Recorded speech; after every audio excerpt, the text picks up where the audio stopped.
Side పోవాలి ఆగరణ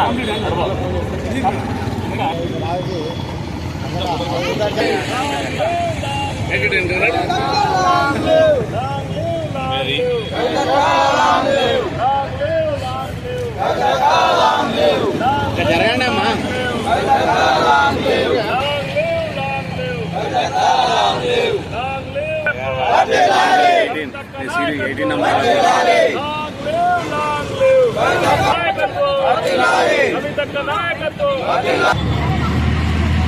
అంటుపెట్టా పైన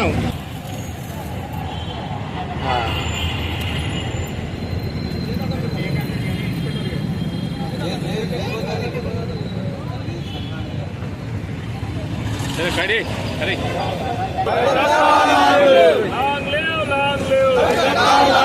కవితక్క నాయకత్వం కవితక్క నాయకత్వం జై జాగృతి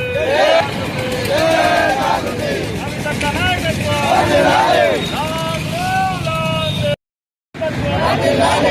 జై తెలంగాణ.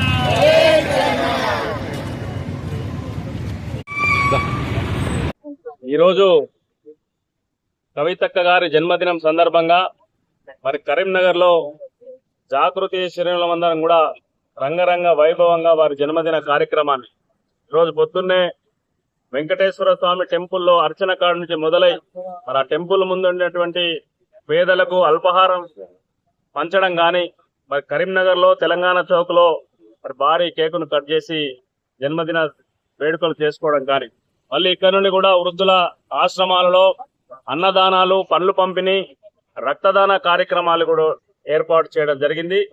కార్యకర్తలు శ్రేణులందరూ కూడా చాలా ఉత్సాహంగా జన్మదిన కార్యక్రమంలో పాల్గొంటున్నారు.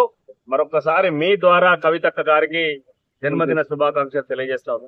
ఎందుకు అంటే కవితక్క మొన్ననే మనం చూసినాం వెలుగుమట్ల ఈరోజు రాజకీయ పార్టీలన్నీ కూడా అక్కడి పోయి ఫోటోలకు ఫోజులు ఇచ్చి మాత్రమే వచ్చినారు.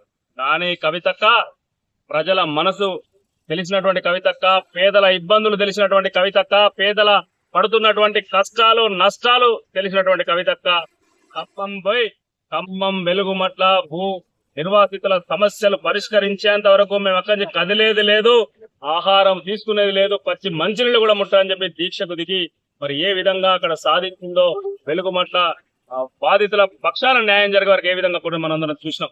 ఆమె నాయకత్వం ఈ రాష్ట్రానికి అవసరం.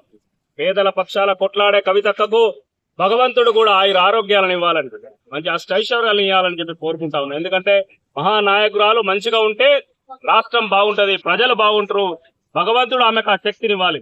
మొన్ననే మనం చూసినాం క్లీన్ చిట్ ఇచ్చింది మన ఢిల్లీ కోర్టు. మరి ఇవన్నీ కూడా మంచి పరిణామాలుగా మేము భావిస్తా ఉన్నాం.